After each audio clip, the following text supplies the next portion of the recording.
Alright, in this video we're going to look at how to use a solubility graph to look at how much of a solvent or solute can dissolve in a specific amount of a solvent. So let's point out some aspects to this graph. We have the temperature in the bottom on degrees Celsius. We can see most materials are more soluble in water when the temperature is raised. Here we have the amount of solute, and let's notice that this is per 100 grams of water. So when we're using this chart, what they assumed here for our solvent is that we had 100 grams of water as our total amount of solvent. So what does this mean then? Let's take a specific substance, potassium nitrate, KNO3. And if we go to 50 degrees, if the water is 50 degrees warm, that means that 80 grams of potassium nitrate should be able to dissolve in 100 grams of water at 50 degrees C. One more time, let's take a different substance like sodium chloride, and let's make our temperature colder for no apparent reason. Let's make it 30 degrees. So in 100 grams of water at 30 degrees, so I go 30 degrees, I go up to my sodium chloride, and I would say that's about 38 grams of sodium chloride that can dissolve in 100 grams of water at 30 degrees. So that's how we use this chart. But let's look at a couple examples here. And let's look at how we can handle some things if we don't have that standard 100 grams of water, or some other things that we can trick around with ourselves here, give ourselves some problems. I'm just going to erase all my writing. Here we go. There are 55 grams of potassium chloride, so that's going to be KCl, so that's this guy, in 100 grams of water at 30 degrees Celsius. Is it unsaturated, saturated, or supersaturated? So, at 30 degrees, we should be able to dissolve about 35 grams of potassium chloride in 100 grams of water at 30 degrees C. However, we have 55 grams, so we're over that saturation point. So this is a super saturated solution. We have more solute in the solvent than should be able to fit.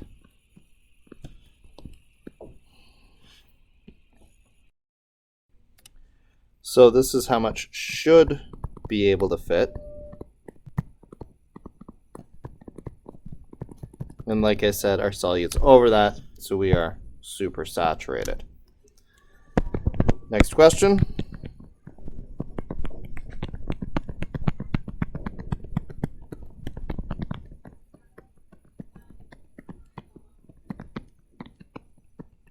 Let's erase what I've done here so we can look at this more carefully. I'm going to make it a little bigger again. There we go. Okay. How much potassium nitrate can dissolve in 50 grams of water at 50 degrees Celsius? So first of all, potassium nitrate is KNO3. So KNO3, that's us. And at 50 degrees Celsius, we're coming up this line here. And I would say that we can get 80 grams of potassium nitrate in 100 grams of water at 50 degrees C. So I want to know how much can go in 50 grams of water.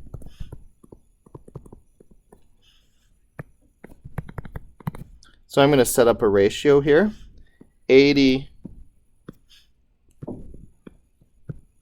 to 100 is my expected ratio of KNO3 to water. I have 50 grams of water, so how much potassium nitrate can fit in that? I can multiply both sides of this equation by 50. And I'm going to get that X, or my mass of potassium nitrate, is equal to 40 grams. 50 times 80 will get me 4,000. 4,000 divided by 100 will be 40 grams. So, if we have an unusual amount of water, we can use a ratio to adjust from our 100 grams of water to the amount of water that we want and figure out how much we can store in that water, in the amount of water that we have.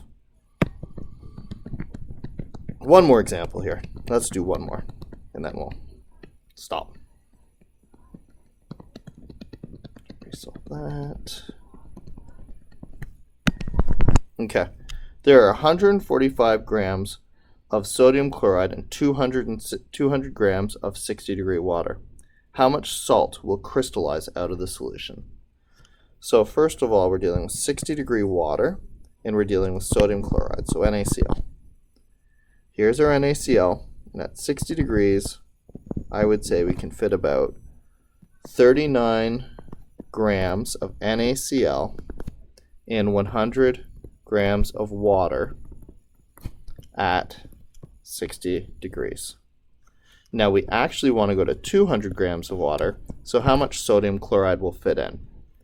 So again, I can set up my ratio of NaCl to water. 39 will go in 100 grams. So how much will go in 200 grams?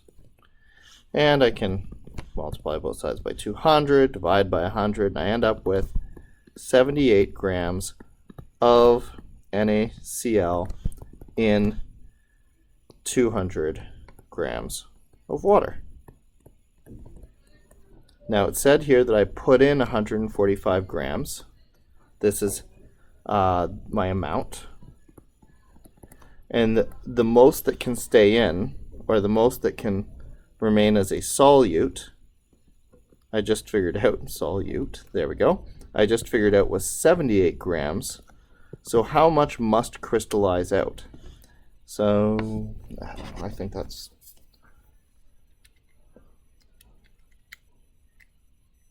Shouldn't use a calculator for this, but yeah, I thought it was 67, but a little slow this morning, so we'll just make sure. 67 grams. So that means I'm 145 grams above my saturation point of 78 grams. So if I leave this for a long period of time, what should happen is 67 grams of that salt should eventually come out of the water, and then we should be left with that as a crystal of some sort. 67 grams of a crystal. So that's how you use one of these solubility graphs or solubility charts to figure out exactly how much solute can be in an amount of solvent, and then work from there depending on what the question's asking you.